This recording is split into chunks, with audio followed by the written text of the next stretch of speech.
За чигшил болохоор өдөө өвтэй. Чигшил за энэ нөгөө хоол топын төхөөрөмжийн өөрийнх нь удирдлагын систем. За энэ дээр дараад ингээд унтраачж байгаа төхөөрөмжийн унтраач нь одоо бол нөгөө агаар сэлгэлтийг нэлийн сенсийг нь одоо илүү өндөр дээр бас ажиллуулчихсан харагдаж байна. За амралтын өдөр буюу Sunday тэ 14 цаг 45 минут гэж байгаа. За энэ шөнийн гормон дээр бас тохируулаад тавьчих бас болд юм бэлээ.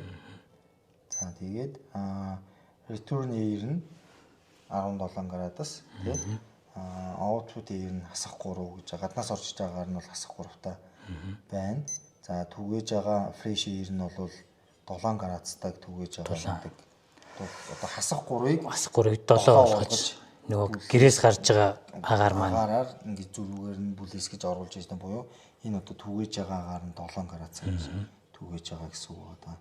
Тэгэхээр энэ бол нөгөө сая жишээлбэл жоохон юм чанангуудаа тий хоол хийгээд агаар юуг нь жоохон сенсийн жоохон нэмэгдүүлчихсэн. Бусад тохиолдолд хамгийн бага дээр лов дээр эргэлдээд байхад бол ер нь болох юм байна гэж ойлгосон. Зарим тохиолдолд унтраачхад ч бас болохоор юм билий. Заавал байнга агаар сэлгээд авахгүй. Агаар сэлэх болгоно түрүүний хэлээд байгаа юм fresh air буюу 7 градусын агаар дээрээс өгөөд ахаар бас жоохон гэр сэрүүхсэх магадлалтай байна гэж би бол хувьдаа бодсон. Тэгэхээр нөгөө хүчин чадлаа зөв тооцох хэрэгтэй болж байгаа тий. Тийм. Сонголтууд айгүй зөвл хийх хэрэгтэй юм байлээ тий. Намайг бол амар том юм сонгоцсон байна л гээл тэгээд энэ нэг том саарл төхөөрөмж бол нөгөө төхөөрөмж байна. За тэгээд загвар нь энэ CFA 500 тэгээд хоолтой 500 гэдэг маань нөгөө нийт агарын хэмжээ. Агарын хэмжээ. Тэгэхээр ийм төхөөрөмж бол тавьчихсан нэлээ том. За ингээс та харуул тэр дээр нөгөө гаднаас орж ирж байгаа сорох дулаалсан сорох бас байгаа гэсэн үг. Өгж байгаа агаар тий. Тэгээд агааржуулагч руу агааржуулалтын төхөөрөмж рүү ингээд орж байгаа гэсэн үг. За энэ дээр байгаа тэр ногоон хоолоо бол ерөнхийдөө нөгөө дотор түгээж байгаа хоолонд. За лофт бол нөгөө талбай ашиглалтыг нэмэгдүүлж байгаа тий. Тэгээд дээр бол их сайхан өвлийн үлрэлт бол дулаахан. Тэгээд хүүхдүүд сайхан тоглох ингээд сайхан унтлахын өрөө болгооч ашиглаж болохоор. Энийг харуулчих юм бол энэ нөгөө ерөнхийдөө хөр агаар сорох хоолой энэний цаана төлөвлөөд бүх хоолойд холбох шугамуд явж байгаа. Энэ нэг хэсэг нөгөө төхөөрөмжийн байрлалаас хамаараа заавал ингэж гарч ирж байна. Одоо энэгээр наагур нэг шкаф хийхээр төлөвлөсөн. Ийм одоо нөгөө холбох хэрэгслэр ерөнхийдөө хийчихсэн. За тэгээд хоёр давхар бол бөхчүн биш. Одоо эндээс ингээд харахад бол цэвэр агаар орж ирж цэвэр агаар ингээл хөрхөн үлээж идэг. Сая нэг агааржуулт унтраацсан учраас энэ бас юу цэвэр агаар 100 ч гэсэн гоё сэрүүхэн. Тийм 100 ч гэсэн сэрүүхэн. Цонхын бас ялгаагүй битүү цонх. Одоо энэ нэрээ ингээд борчгт бол тэрнгээр дулаан алдагдана. Тэгээ энэ маань одоо ингээд ямар ч хүлрэлт байхгүй яа тэгэхээр агаар гэрийн нөгөө чигшил яг доктортой байгаа учраас ямар нэг хүлрэлт энэ төр цонхон дээр байхгүй тий. Тэгээд нөгөө доор нь бас дороож дэвсээд өгч учраас хүүхдүүд тоглоход тухтаа мэдрэмжтэй байд юм байна гэж бол ойлгосон. Ном уншаал бичсэн ч гэсэн тий. Чигшил бол тийм томрооны байдлаар 29 дор байна. Яг энэ шатыг өөрөө хийсэн гэдэг байгаа тий. Тийм янз бүрийн интерес дизайнерын зураг харж байгаа. Тэгэл захиалгыг өөрсдөө хийлгэсэн.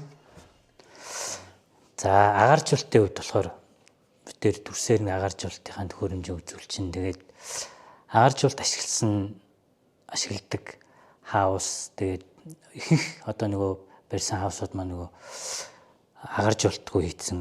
Тэгээд санталтын асуудал бол одоо ингээд хаасайгүй хүмүүсүүд сонгох цанцаад байна гэдэг асуудал гараад байгаа шүү. Тэгэхээр агааржуулалтаа хийхээр ямар давуу тал өгд юм бэ? Тэр талаар бас хаалцаач. Агааржуулалтыг би бас тодорхой хэмжээнд судлаад Монголд бол нэг 2-3 төрлийн агааржуулалтын систем нийлүүлдэг байгууллагууд байсан. EV Poch гэдэг юм уу, Dynamic гэдэг юм уу тий ингээд 3 4 миний харснаар бол 3 компани бол байсан. Миний хувьд илүү нөгөө хятадын Holtop гэдэг брендийн агаржуулалтын системийг өөрөө Holtop руу за ер нь Holtop нь зүгээр юм байна гэд төлөвлөд за Монголд үн ямар байна, Хятадд үн ямар байна гэдгийг харж агаад ерөнхийдөө Holtop-ийн агаржуулалтын системийг авсан. За CF500 гэдэг загвархаа тэгээ илүү нөгөө 500 м3 хүртэл талбайг одоо агаар сэлгэх, агааржуулах зорилготой гээд за тэгээд тэр метр квадрат нь тэр нөгөө агаар метр кубын агаарын хэмжээ нь болохоор оршин сууж байгаа хүмүүсийн тоо тэгээ байшингийн нөгөө эзлэхүүнээс ерөнхийдөө хамаарат байгаа. Тэгээ манай гэр бүл чинь зургуулаа тэгээ дээрэс нь хүмүүс олон дахин их ирнэ гэж төлөвлөд за ер нь бол том зүгээр юм байна гэж үзсэн. Тэгээ яг байшин томтцсон байж магадгүй гэхдээ нөгөө талаараа тэр төхөөрөмж маань ерөөсөн 500 доторхыг л бүгдийг коврлж байгаа учраас заавал бүрэн хүчин чадлаараа л ажиллавал 500 болохоос биш харьцангуй гайгүй юм байна гэж ойлгосон. Тэгээд илүү Holtop-ийн яг нөгөө нэг Paseo House-ийн стандартын хангасан гэдэг төхөөрөмжийг нь сонгоод тэгээд өөрөө урагшаа захиад төхөөрөмжөө хүргэл ирээд авсан. Ирээд авсан ч амар санснаас бол амар том байсан.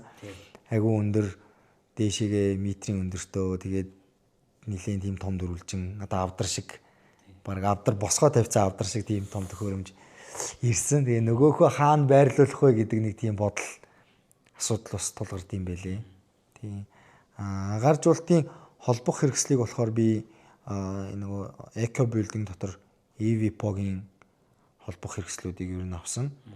За яг хөө ер нь бүгд л адилхан тийм төрлийн холбох хэрэгслүүд зардсан юм байлээ. Тэгээд яагаад гэхээр илүү нөгөө нэм бактери үржихгүй яг зориулалтын гэдэг байдлаар нь тэр холбох хэрэгслийг авсан. Тэг яг хуу агааржуулагч хэрэглэснээр давуу тал нь надад юу гэж мэдрэгдсэн бэ гэхээр за 100 бол үнэхээр сэрүүхэн яг нөгөө гадаа агаар ингээд орж ирдэг агаар сэлгэлт бол цэвэр агаар орж ирдэг аюу сайтай байсан. За одоо унтлахын өрөөндөө өгөх цэвэр агаар өгөх сорхыг нь хоёр хоолойг нь бол хоёулангийн ингээ байрлуулад өрөөнүүдэд ер нь байрлуулсан. За дээр лофт хэсэг ер нь нөгөө бусад айлуудыг хараад хахад лофт хэсэг айгу бөхчөн байгаад идэг. Хит халалттай байгаад идэг. Нөгөө халуун агаар дээшээ хөөрөөд идэг учраас тэгэхээр манай лофт бол тийм байхгүй айгу сэрүүхэн хүн унтахад айгу тохиромжтой. Яг орой бол агааржуулалт ингээл ажиллаж явах үед бол гараараа ингээд мэдрэхэд ингээд айгу цэнгэг агаар өгж идэг. Тийм. Тэгээд зочны өрөөнийхөө дээр бол хоёр төрлийн сорхуудыг нь бас хийж өгсөн. Зөвлөхөөс өгсөн нэг зөвлөмжийг дагаагүй нөгөө галтгооны дэлхийн агааржуулалтын сорхыг жоохон галтгоо буюу плетик рүү ойрхон хийсэн бол зүгээр гэсэн. Би тэн дээр нэг алдаа гаргаад авчиад жоохон зайтай хийцэн. Нөгөө халуун агаар дээшээ хөөрнө гэдэг ойлголт ороод шууд л тэр дээр л ер нь нөгөө сорхууд нь байх юм байна гэд бодоод бол дээр хийцэн. Тийм. Гэхдээ ер нь цанталт түрүүний хэлдэг цанталт бол харьцангуй байхгүй байгаа. Манайх бол том цонх маань бол нөгөө шалнаасаа тааз хүртлээ зочны өрөөний цонх маань тийм том цонх. Гэхдээ ер нь хөлрөлт бол явахгүй байгаа.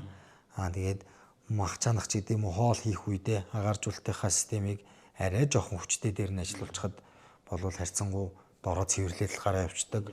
Тийм өнөр танар амархан гараа явчихна. Нойлын өрөөндөө өнөртэй байвал бас сорох байгаа. Нойлын өрөөнд бол зөвхөн сорох байгаа. Угаасаа сорхол тавьд юм байлээ. Тийм. Тэгэхээр тэрийгээ шууд ингээ гараа явчихж байгаа. Одоо ингээд өвлийн үед бид нар амралтын өдрөөр ирж байгаа. Тэгээд ингээд төхөөрөмж бол зайнаас удирдаад агааржуулалтыг нь хааж нээгээд ингээ явчихна. Тий. Тэгээд төхөөрөмжн дээр нөгөө гаднаас бас агааржуулалтын системийг юу юм бэлээ? Гаднаас орж ирж байгаа цэвэр агаар, гаргаж байгаа бохир агаар хоёрын хоолоо ер нь дор хаяж метр 50-аас 2 метрийн зайд хол гарах хэрэгтэй байт юм бэлээ. Тэгээ манай төхөөрөмжийн хувьд болохоор илүү нөгөө гарах нь дээшээгээ гарч ивэл илүү сайн гэд зураг нь схем нь тийм байсан. Тэгээ би дээврээ цоолоод ерөнхийдөө дээшээ гаргасан. Тий. Тэгээд тэн дээрээ илүү нөгөө Оросын яг тэр агааржуулалтын хоолоонуудад зориулагдсан тэгээ нөгөө ус чихнээс хамгаалдаг тий силикон хийдэг тийм хоолойг аваад дээшээ гаргачихсан. Сорхыг нь бол хойтлынхоо аннаас ингээд авсан. Гэхдээ сорох хоолойгоо бас дулаалж өгсөн. Нөгөө конденсац явагдана тий. Конденсац явагдаад гадаа хитрхи хүүтэн агаар тэр хоолоогоор ороод ирэх юм бол цамталт явагдаад тэнд усгойж гинэ гэдэг ойлголт яваад ирсэн учраас дулаалаад өгчихсөн. Тэгээ одоогоор бол харьцангуй конденсац явагдаад хөлрөөд усгойжод байгаа юм бол байхгүй байгаа. Тий. Тэгээд өвлийн яг нөгөө үед халаагчтай агаар одоо нөгөө ERV төхөөрөмж халаагч хөгж хоёр янз байд юм шиг байлээ. Зарим хүмүүс бол дунд нь халаагч тавиад байд юм байлээ. Гэхдээ би бол халаагч тавиагүй, манайх бол халаагчгүй. Тэн дээр зүгээр нэг ажигласан юм нь юу вэ гэхээр хит хүүтэн агаар уг нь бол эн чинь дулаан солилцоор явж байгаа. Дулаан солилцоор явж байгаа. Гаднаас орж ирж байгаа хүүтэн агаарыг дотор байгаа дулаан агаараар бүлээн болгоод ч гэдэг юм уу те ингээд солилцоод ингээд гаргаж байгаа.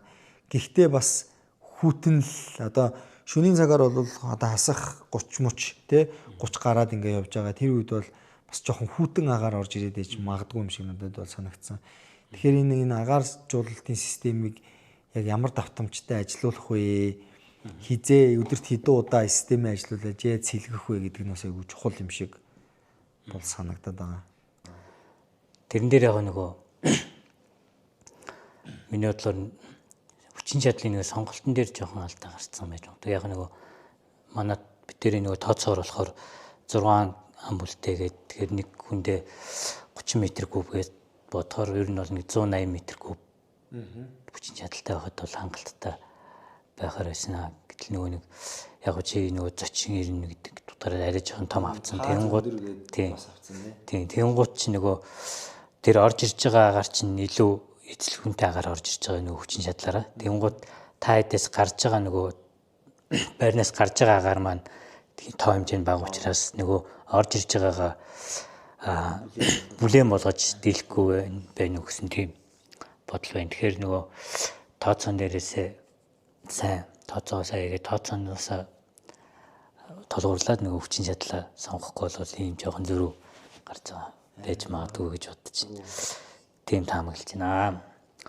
Лофттой байр төлөвлөж байгаа бол хэрвээ та агааржуулалт сонгох юм бол тэр лофтны орчимд бол ямар ч хэд талт үүсэхгүй гэдгийг бол тийм чухал зөвлөгөө байна. Тэгээ сүүлийн үед бол хүмүүс маш их нөгөө юугаа ашиглалтайгаа талбайгаа ашиглалтыг нэмэгдүүлэхийн тулд нөгөө лофт их ашигладаг болсон. Тийм учраас ийм байр төлөвлөж байгаа бол заавал агаар жуулагчтай төхөөрөмжсөн агааржуулагч төлөвлөрөө гэж зөвлөх байна тийм ер нь нөгөө адрын хөндий гэж ярьдаг шүү дээ. Манайх юм бол адрын хөндийгээ тэгээд тэнд маш их одоо дээврээ нэг дулаалчаад адрын хөндийгээ дахиад нэг дулаалдаг. Тэгэхээр миний зүгээр ойлголтоор бол адрын хөндийгээ ашиглаад тэр лофт гэдэг хэсгийг хийчих юм бол хүүхэд тоглох бас нэг орон зай гараад ирж байгаа тийм.